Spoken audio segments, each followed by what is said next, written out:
प्रभु आमुचाने जीवन सर्वा मका शिवसुंदरा श्रमतोस तू शेतामध्ये तू राबसी श्रमिकासवे जे रंजले वागांजले पुसतोस त्यांची आसवे स्वार्थाविना सेवा जेथे तेथे तुझे पद पावना तिमिरातुनी तेजाकडे प्रभु आमुचाने जीवना सर्वा मका.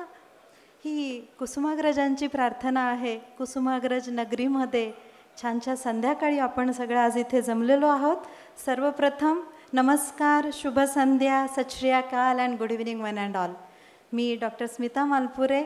आलेल्या सर्व आदरणीय विविध क्षेत्रातील शैक्षणिक, सामाजिक, औद्योगिक आणि इतर सर्व क्षेत्रातील, सहकार क्षेत्रातील आलेल्या मान्यवरांचं सप्रेम स्वागत करते. मी अमृताताईंना विनंती करते की आजच्या कार्यक्रमाचं स्वागत आणि प्रास्ताविक करावं. नमस्कार. प्रभू रामचंद्रांच्या पदस्पर्शाने पावन झालेल्या या नगरीत 30 वर्षापूर्वी सहकारेनं समृद्धी हे ब्रीद वाक्य घेऊन डॉक्टर साहेबांनी गोदावरी बँकेची स्थापना केली. मी प्रथम डॉक्टर साहेबांच्या स्मृतीस विनम्र अभिवादन करते. चैत्र नवरात्र चालू आहे. आज सप्तमी आहे. ह्या सप्तमीच्या दिवशी माझी आजी भागीरथीबाई पवार यांचंही पुण्यस्मरण आज आहे आणि त्यामुळे त्यांच्याही स्मृतींना विनम्र अभिवादन करते. 4 एप्रिल डॉक्टर साहेबांची जयंती म्हणून आपण साजरा करत असतो आणि ह्या कार्यक्रमासाठी मंचावर उपस्थित आजच्या कार्यक्रमाचे प्रमुख पाहुणे ज्येष्ठ अर्थतज्ञ अनिलजी बोकील साहेब, त्याचप्रमाणे कार्यक्रमाचे अध्यक्ष डॉक्टर विनायकजी गोविलकर, त्याचप्रमाणे यमाजी मानकर, विशेष अतिथींमध्ये बँकेच्या माजी अध्यक्षा व बँकेचे माजी मविप्रच्या माजी सरचिटणीस निलिमाताई पवार, महाराष्ट्र स्टेट असोसिएशनचे माजी अध्यक्ष विश्वासजी ठाकूर, महाराष्ट्र स्टेट फेडरेशनचे संचालक नानासाहेब सोनवणे, नानासाहेब सूर्यवंशी, नाशिक बँकिंग असोसिएशनचे अध्यक्ष हिरालाल सुराणा, त्याचप्रमाणे मंचावर उपस्थित आमच्या बँकेचे vice chairman Vasantrao Khairnar, प्रणवदादा Pawar, Suresh Anna Patil, advocate Dattatray Pingale, doctor Tanaji Kanade, Shri Ravindra Maniyar, Shri Manohar Deore, Shri Amol Mahale, Shri Anilji Bhalerao, Shri Vivekji तांबे, श्री योगेशजी हिरे, सौ अनिताताई भांबरे, श्री दौलतराव बोडके, श्री रावसाहेबजी कोशिरे, श्री शिवाजीराव खांदवे, श्री नारायणजी थेटे, त्याचप्रमाणे आपण सर्व आमच्या बँकेच्या माजी संचालिका पाटीलताई, मंचावर उपस्थित सगळेच मान्यवर, आपण सर्वजण तोलामोलाचे सन्माननीय सभासद, हितचिंतक, नातेवाईक, आपल्या सगळ्यांचं या कार्यक्रमासाठी मी स्वागत करते. सर्वात प्रथम मी आपल्याला सांगू इच्छिते, खूप आनंदाची बातमी आणि खूप ऊर भरून येतो आहे. कारण बँकेला मार्च एंडला आम्हाला RBI कडनं पत्र आलं आणि त्यामध्ये त्यांनी अजून एक शाखा आम्हाला ग्रँट केलेली आहे.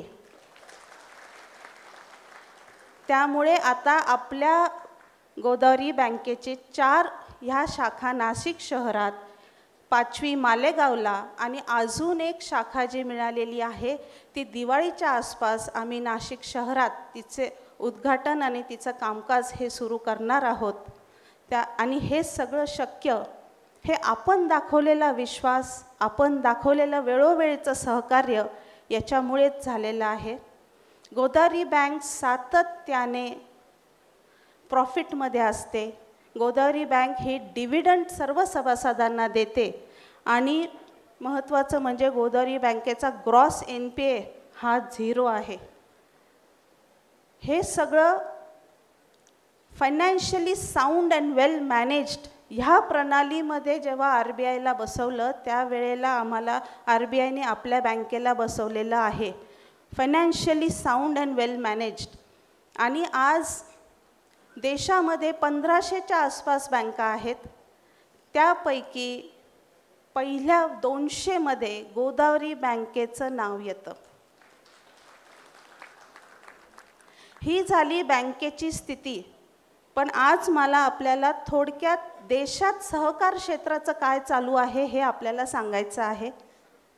मी जेव्हा बँकेची धुरा हातात घेतली त्यावेळेला मोदी 1 होतं आणि त्यावेळेला मी जेवढे सेमिनार्स, जेवढे RBIचे ट्रेनिंग्स हे अटेंड केले त्यावेळेला जेवढे लोक मला भेटत गेली आणि त्यामध्ये 50% लोक सांगायचे की ह्या सरकारला ना कोऑपरेटिव्ह अँटी कोऑपरेटिव्ह आहे. हे सरकार आहे ना यांना सहकार हे थांबवायचं आहे. आणि हे खूप दिवस आम्ही ऐकत होतो. आणि मग असं झालं की आम्हाला नवीन मंत्रालय सहकार क्षेत्राला काढलं. बघता बघता त्याचं नेतृत्व हे त्यांनी अमितभाई शहा यांच्याकडे दिलं आणि अमितभाईंनी त्यामध्ये इतके रिफॉर्म्स आणले.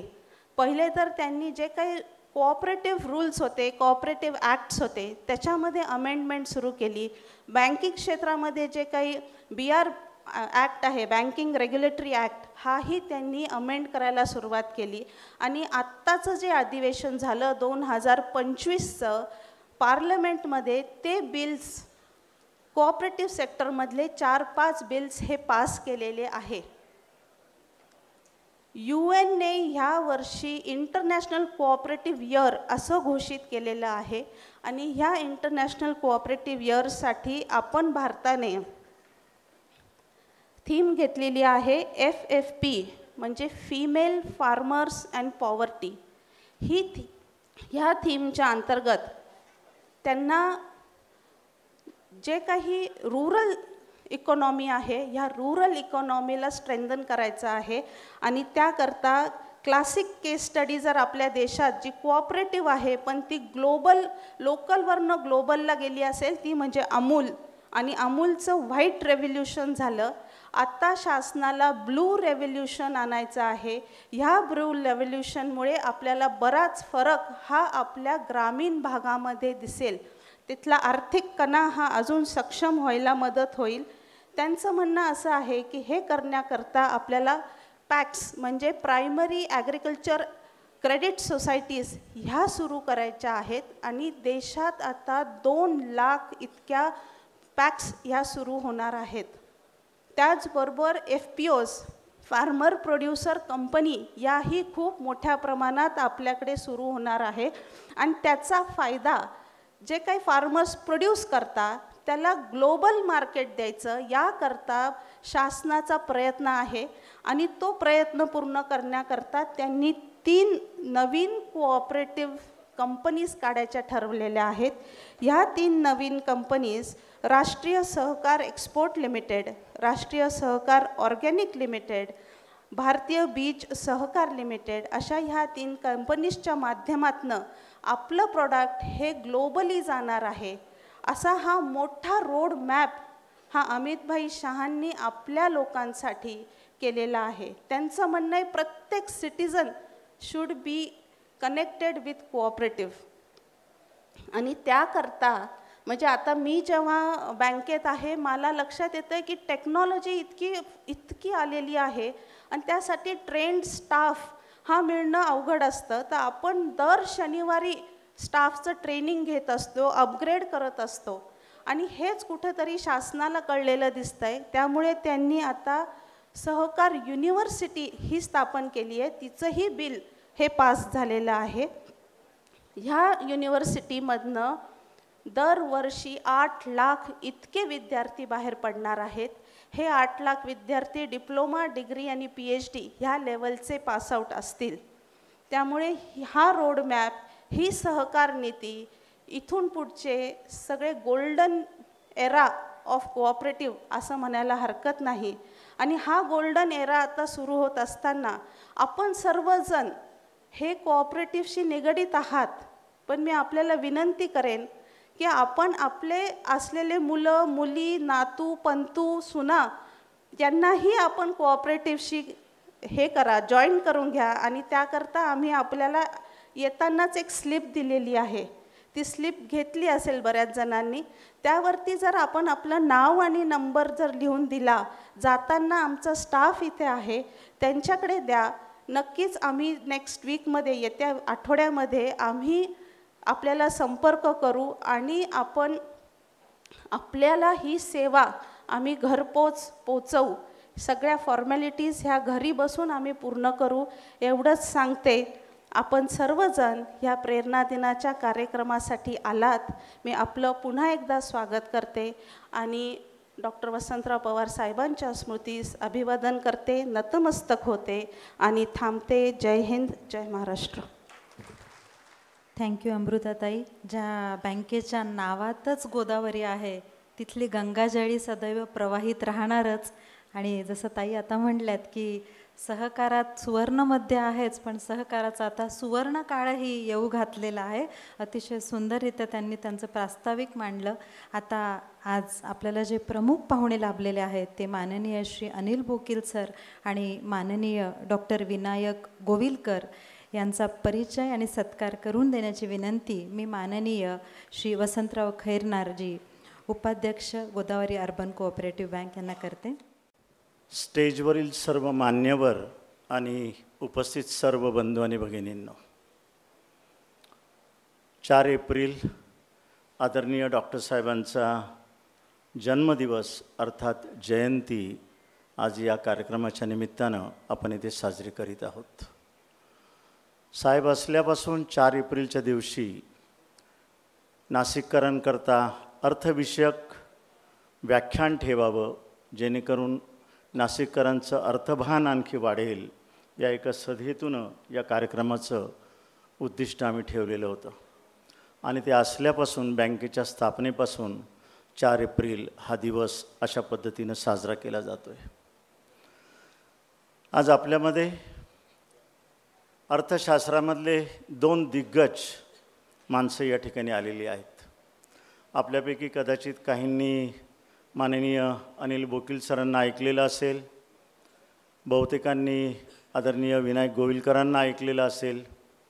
पण आजचा दिवस हा अतिशय वेगळा असा आहे, कारण वेगळ्या विषयावर बोकील सर आणि गोविलकर सर आपल्यापुढे मनोगत व्यक्त करणार आहेत. 1995-96 सालापासून आपल्या देशातल्या अर्थकारणाचा, अर्थस्थितीचा सगळा अभ्यास करून, त्यावर मनन आणि चिंतन करून सातत्यानं भारताचा अर्थकणा अधिकाधिक सक्षम करण्याकरता एक वेगळ्या प्रकारचं पाऊल आदरणीय बोकील सरांनी उचललेलं होतं. अर्थक्रांती या विषय डोक्यामध्ये घेऊन कशा पद्धतीनं भारताला सक्षम बनवता येईल, हे एवढं एकच स्वप्न त्यांच्या डोक्यामध्ये होतं. त्या अनुषंगाने त्यांनी बरेच उपक्रम तयार केलेत आणि अर्थक्रांतीचं हे मनोगत अधिकाधिक लोकांपर्यंत पोचवण्याचा प्रयत्न केला. देशातल्या प्रत्येक महत्त्वाच्या शहरांमध्ये त्यांची व्याख्यानं झालेली आहेत. आपल्यापैकी काहींनी त्यांचं व्याख्यान नाशिकमध्ये देखील ऐकलं असेल. 2002 सालामध्ये आदरणीय मनमोहन सिंग साहेब आपले जे अर्थमंत्री होते भारताचे, त्यांनाही त्यांनी सांगितलं, माननीय गडकरी साहेब यांनाही सांगितलं, सुरेश प्रभूंनी त्याच्यावर पुढाकार घेतला आणि सातत्यानं शासनाचा पाठपुरावा चालू होता की बँकिंग ट्रान्झॅक्शन हे मूलभूत धोरण धरून टॅक्सची आकारणी व्हावी आणि त्यामधून जो मिळणारा पैसा आहे आणि त्यामधून निर्माण होणारा जो अर्थ आहे, याच्यामधून सगळ्या अर्थाच्या भारताच्या अर्थकारणाची दिशा त्यांनी ठरवलेली होती. अनेक व्याख्यानं झाली, अनेक वक्त्यांपुढे त्यांनी विषय मांडलेत आणि सुरेश प्रभू साहेबांनी त्यावेळेस मंत्री असताना माननीय पंतप्रधान श्री नरेंद्र मोदीजी यांच्या कानावर घातलं आणि मग बोकील साहेबांना मोदी साहेबांनी निमंत्रित केलेलं होतं. त्यांच्याकरता त्यांचा विषय समजून घेण्याकरता फक्त 30 मिनटं दिलेली होती. पण जेव्हा मोदी साहेबांनी त्या विषयाची चर्चा सुरू केली, जवळपास 2.5 तास त्याच्यावर चर्चा झाली आणि तो विषय देखील त्यांना पटला आणि त्याप्रमाणे कामकाज करण्याचं त्यांनी मनोमनी ठरवलेलं होतं. त्यातलाच एक भाग जो 2016ला ज्या नोटबंदी जाहीर झाली, हा त्यातलाच एक महत्त्वाचा भाग होता आणि मोठी करन्सी ही भारतातल्या अर्थकारणातून काढली गेली. 1000च्या नोटा आणि 2000च्या नोटा. या अर्थकारणाच्या किंवा अर्थक्रांतीच्या विचारांचे पडसाद, या उपक्रमाचे पडसाद जगभर उमटलेत. मला सांगायला आनंद वाटेल, अमेरिकेमधल्या सगळ्यात प्रख्यात अशा हार्वर्ड युनिव्हर्सिटीने आदरणीय बोकील सरांना निमंत्रित केलं, त्यांचा इंटरव्ह्यू त्या ठिकाणी घेतला आणि कशा पद्धतीनं हे राबवता येऊ शकेल याच्यावर त्यांच्याबरोबर चर्चा केली.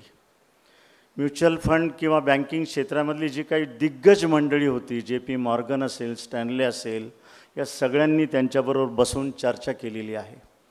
जगाचं राजकारण, अर्थकारण हे शेवटी अर्थकारणाशीच संबंधित असलेलं राजकारण, परंतु सगळा मूळ गाभा हा अर्थकारणाचाच होता. आणि मग अमेरिकेपासून जपानपर्यंत अनेक देशांच्या वित्तमंत्र्यांबरोबर, अर्थतज्ज्ञांबरोबर बोकील साहेबांच्या चर्चा या झालेल्या आहेत. अशा या चर्चांची परिणती सातत्याने चालू आहे. पण आज मात्र एक वेगळा विषय घेऊन आपल्यापुढे ते आलेले आहेत. वेगळा विषय ते त्यांच्या भाषणामध्ये मांडणार आहेत, त्याबद्दल मी कुठलीही गोष्ट बोलणार नाही. पण भारत देशामधल्या प्रत्येक नागरिकाच्या आर्थिक विकासाकरता, भारताच्या अर्थकारणाला एक वेगळं वळण लागावं यासाठी जागतिक पातळीवरचं जे काही अर्थकारण आहे याचा सगळा अभ्यास करून भारताचं अर्थकारण कसं असावं, अर्थनीती कशी असावी, सगळ्यांशी चर्चा करून त्यांचा सातत्यानं अभ्यास हा चाललेला आहे. आणि त्या अभ्यासाचा भाग म्हणून आज या ठिकाणी त्यांना आम्ही निमंत्रित केलेलं आहे. आपल्या सर्वांच्या वतीनं मी पुन्हा एकदा त्यांचं मनपूर्वक स्वागत करतो.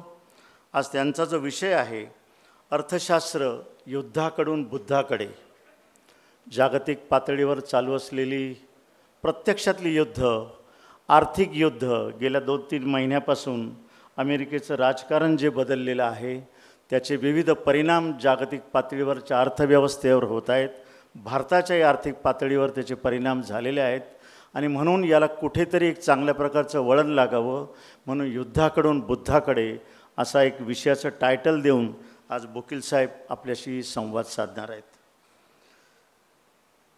युद्धाकडून बुद्धाकडे म्हणून गौतम बुद्धांनी एका ठिकाणी लिहून ठेवलेलं आहे, जे कार्य आज तुम्हाला वेदना देत आहे, जे कार्य आज तुम्हाला वेदना देत आहे, उद्या तेच कार्य तुमची सर्वात मोठी ताकद होणार आहे. आदरणीय बोकील साहेबांचं आपल्या सर्व उपस्थितांच्या वतीनं, गोदावरी बँकेच्या वतीनं मी पुन्हा एकदा मनपूर्वक आनंदाने स्वागत करतो. आपणही जोरदार टाळ्या वाजवून त्यांचं स्वागत करूया. एक अत्यंत अभ्यासू व्यक्तिमत्व, उत्तम असा वक्ता, प्रत्येक माणसाचा अर्थाशी असणारा विचार मांडणारा आणि प्रत्येक माणसाला विचार प्रवृत्त करायला लावणारा आणि देशाच्या आणि जगाच्या आर्थिक विकासाकरता सातत्यानं झटणारे आदरणीय अनिल बोकील सर, आम्ही तुमचं मनपूर्वक या ठिकाणी स्वागत करतो.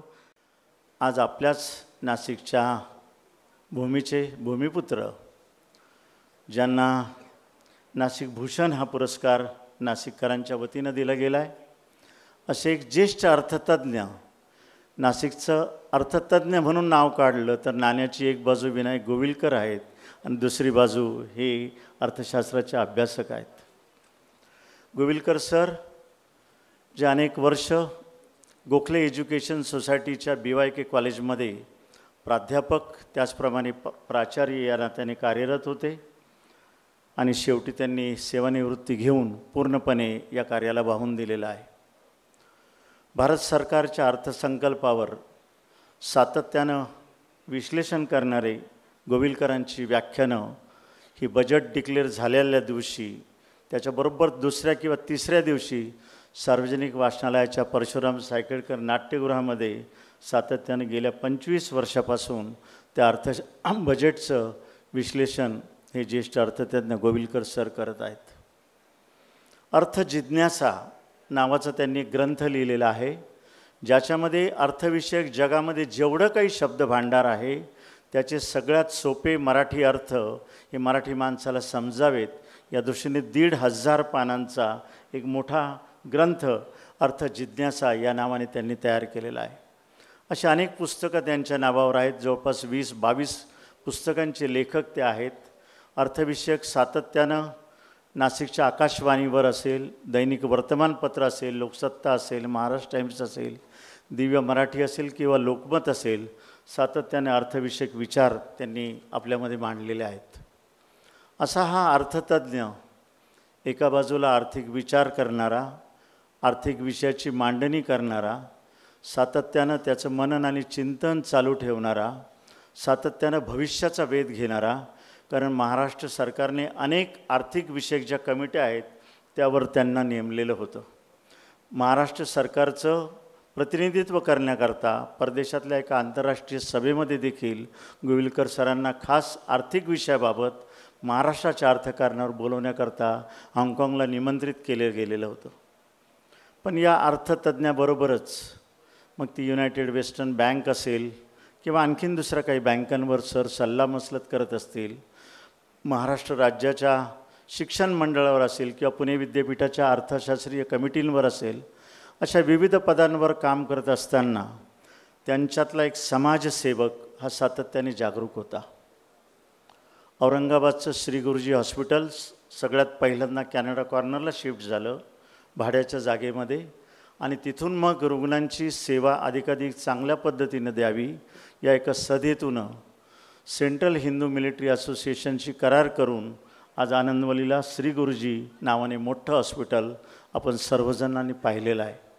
या गुरुजी हॉस्पिटलचे अध्यक्ष आणि जागा घेतल्यापासून त्याच्या उभारणीपर्यंत आणि आजपर्यंत आज देखील आदरणीय गोविलकर सर त्याचे अध्यक्ष आहेत.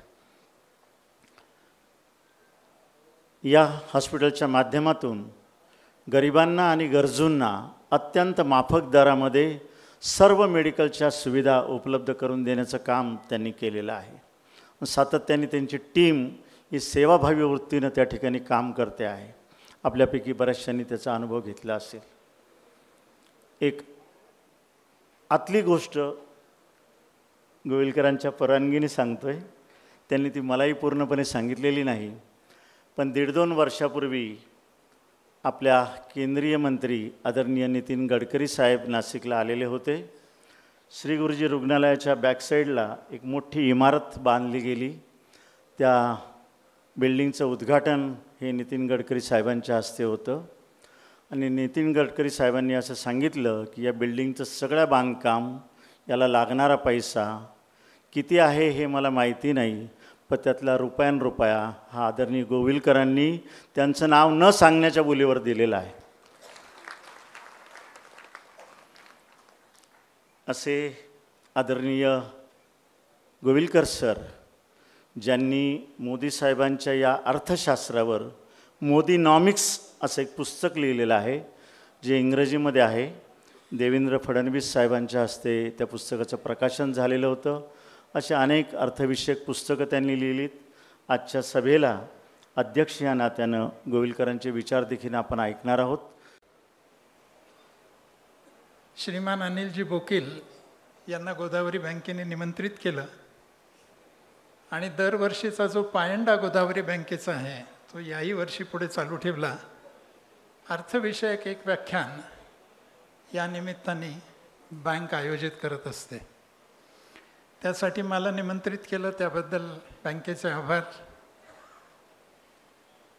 आमचे शेजारी असल्यामुळे असेल कदाचित, पण वसंतरावांचं जास्ती प्रेम असल्यामुळे त्यांनी लांबलचक परिचय करून दिला, त्याबद्दल त्यांचेही आभार. एक अतिशय सुंदर चांगला विषय आपल्यासमोर अत्यंत ओघवत्या आणि सोप्या भाषेत श्रीमान बोकील यांनी मांडला, त्याबद्दल त्यांचेही आभार. आणि अध्यक्षाने सगळं चांगलं म्हणून खाली बसावं असा एक संकेत आहे, तो मी पाळणार आहे. म्हणजे सगळं चांगलं झालं हे म्हटलंय मी. आता विषय नवीन आहे आणि श्रोतृवर्गामध्ये 70-80% लोक हे 60च्या पुढचे आहेत. त्यामुळे त्यांना अत्यंत आवडेल असा हा विषय मांडला गेला आहे. त्यामुळे आपण त्याचं सगळ्याचं स्वागत पण टाळ्या वाजून केलेलं आहे. कोणीतरी असा विषय मांडायलाही लागतो आणि अर्थशास्त्र हा शास्त्राचा एक भाग आहे. आणि शास्त्र म्हटलं की त्याला व्यावहारिकता पण येते. आपल्या बोकील सरांनी आत्ता मांडताना असं म्हटलं की आम्ही पॅथॉलॉजिकल लॅब होऊ इच्छित नाही, आम्ही फार्मास्युटिकल होऊ इच्छितो. म्हणजे आम्हाला उपाय पाहिजे, आम्हाला मीमांसा नको आहे. पण ज्या ज्येष्ठांचा उल्लेख त्यांनी केला त्या सगळ्यांनी आपलं सगळं आयुष्य आणि त्याचा अनुभव करून काहीतरी मीमांसा केलेली असते. आणि त्यामुळे सोल्युशन जे येतं ते शेवटी वस्तुस्थिती, त्याची मीमांसा, अवेलेबल रिसोर्सेस आणि त्यातून सोल्युशन. त्यामुळे मीमांसा तर करावीच लागेल, त्याला काही पर्याय नाही. त्यांनी पहिले सुरुवातीला जो काही एक अजेंडा घेऊन अनेक वर्ष मेहनत केली, खूप प्रवास केला, खूप धडपड केली, ती अर्थक्रांती.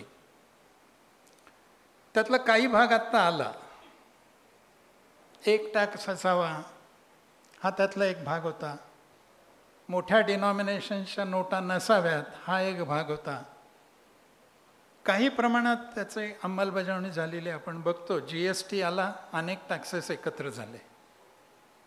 नोटबंदी आली, हा दुसरा भाग, मोठ्या चलनातल्या नोटा निघून गेल्या. तरी पण पूर्ण अर्थक्रांती ज्या हिशोबाने मांडली गेली ती अस्तित्वात येऊ शकली नाही. याचं कारण ती किती चांगली असली तरी ती व्यवहार्य आहे की नाही हे शेवटी बघावं लागतं. आणि व्यवहार्य याचा अर्थ फक्त आर्थिक दृष्टीने व्यवहार्य नाही. मी आपल्याला एक उदाहरण देऊ इच्छितो. पहिले जे अर्थमंत्री भारताचे झाले त्यांनी पहिला अर्थसंकल्प मांडला आणि त्याच्यावर प्रचंड टीका झाली. खरं तर तेव्हा विरोधी पक्ष जवळपास नव्हता तरी टीका झाली. आणि ती टीका त्या अर्थमंत्र्यांना इतकी लागली कारण सेन्सिटिव्ह होते सगळेजण. त्यांनी पंडितजींना, नेहरूंना असं म्हटलं की मी मांडलेला अर्थसंकल्प लोकांना आवडला नाही आहे बघा, किती जणांनी ह्याच्यावर टीका केली, तर मी राजीनामा देतो, मला सुट्टी द्या आणि चांगला अर्थमंत्री नेमा. मित्रांनो, ज्या वेळेला सोल्युशन येतं त्यावेळेला त्याचा साधक बाधक पद्धतीने विचार हा करावाच लागतो. पण कशावर साधक बाधक विचार करायचा त्यासाठी आधी काहीतरी सोल्युशन तर मांडायला पाहिजे ना. मग याच्यात चांगलं काय, याच्यात वाईट काय, याच्यात सुधारणा काय पाहिजे, काय ओमिशन करायला पाहिजे हे ठरवता येईल. असं एक सोल्युशन त्यांनी आत्ता आपल्यासमोर ठेवलेलं आहे. आणि त्यांची पण अपेक्षा अशीच असावी की याच्यावर चर्चा व्हावी आणि याच्यातनं काहीतरी चांगला मार्ग आपल्या आणि सगळ्या जगाला मिळावा. त्यामुळे हेतू अतिशय चांगला आहे, शुद्ध आहे, पवित्र आहे. त्यांच्या परीने त्यांनी अभ्यास करून काही सोल्युशन समोर ठेवलं आहे आणि त्यांच्या अपेक्षेनुसार सगळ्यांनी त्याच्यावर विचार करावा आणि त्यातनं काय निघेल ते बघावं. फार चांगली सुरुवात त्यांनी आपल्या भाषणाची केली. व्यक्ती, समष्टी, सृष्टी आणि परमेष्टी.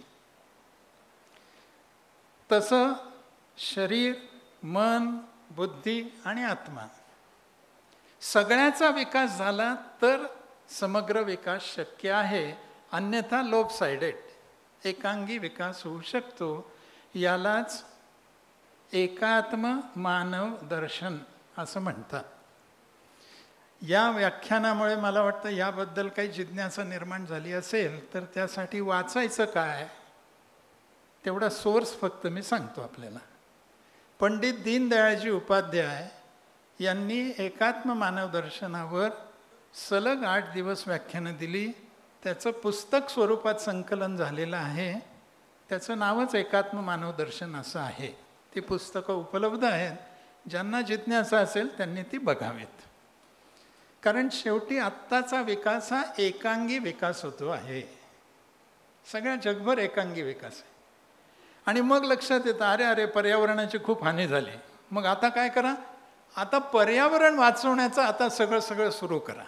मग तो क्योटोचा प्रोटोकॉल असो नाही तर आणखीन 10 गोष्टी असो. म्हणजे आपण एका दिशेने धावत सुटतो, त्या दिशेने धावता इतकं पुढे जातो की अरे ह्याच्याने इतके वाईट परिणाम झालेत का, मग आता हे सगळं थांबवा आणि हे परिणाम आधी कमी करण्यासाठी प्रयत्न करा. हे एकात्म नाही आहे, हे एकांगी आहे. आणि हे एकांगी न राहता सगळ्या समाजाचा, सगळ्या मनुष्य प्राण्याचा, फार छान वापरला आहे आपल्याकडे शब्द, मनुष्य प्राणी. आपणही प्राणीच आहोत. आणि प्राणी असल्यामुळे आपल्यालाही आहार निद्रा भय मैथुनंच आपल्यालाही लागूच आहे. या मनुष्य प्राण्याचा सर्वांगीण विकास, एकात्म विकास इथून त्यांनी सुरुवात केली. मला वाटतं अतिशय चांगला पाया मांडणीसाठी आहे. ज्येष्ठ नागरिकांसाठी अधिक चांगल्या प्रकारे काय करता येईल हा एकूण विकासाचा गाभा असावा असं त्यांनी आपल्यासमोर ठेवलं आहे. ते तुमच्या माझ्यासकट सगळ्यांनाच भावणार आहे, आवडणार आहे. कारण आपण आता ज्येष्ठ झालेलो आहोत. इच्छा असो की नसो, थकलेलो नसो कदाचित, पण ज्येष्ठ तर झालेलोच आहोत. या सगळ्या प्रस्तावाचा त्यांनी आपल्यासमोर जो जागर केला त्याबद्दल मी त्यांना खूप धन्यवाद देतो. गोदावरी बँकेने एवढा कार्यक्रम आयोजित केला त्याबद्दल त्यांना धन्यवाद देतो आणि थांबतो. आणि गोविलकर सर दोघं एकाच व्यासपीठावर असल्यामुळे एक भारताच्या अर्थकारणामध्ये जे महत्त्वाची एक त्रुटी आमच्यासारखं, मी अर्थशास्त्राचा विद्यार्थी नाही, परंतु जी एक मोठी त्रुटी दिसते आहे की जसं आपण 15% सिनियर सिटिझन्सच्या बाबतीत अत्यंत चांगल्या पद्धतीने कसं ह्या देशात त्यांना आपण संध्या वेगळ्या फॅसिलिटीज द्याव्यात असं आपण म्हटलात, परंतु 15%पेक्षा 50% जी काही आता ह्या भारताची लोकसंख्या शेतकऱ्यांची आहे आणि ह्या शेतकऱ्यांचं अर्थकारण जे बिघडलेलं आहे.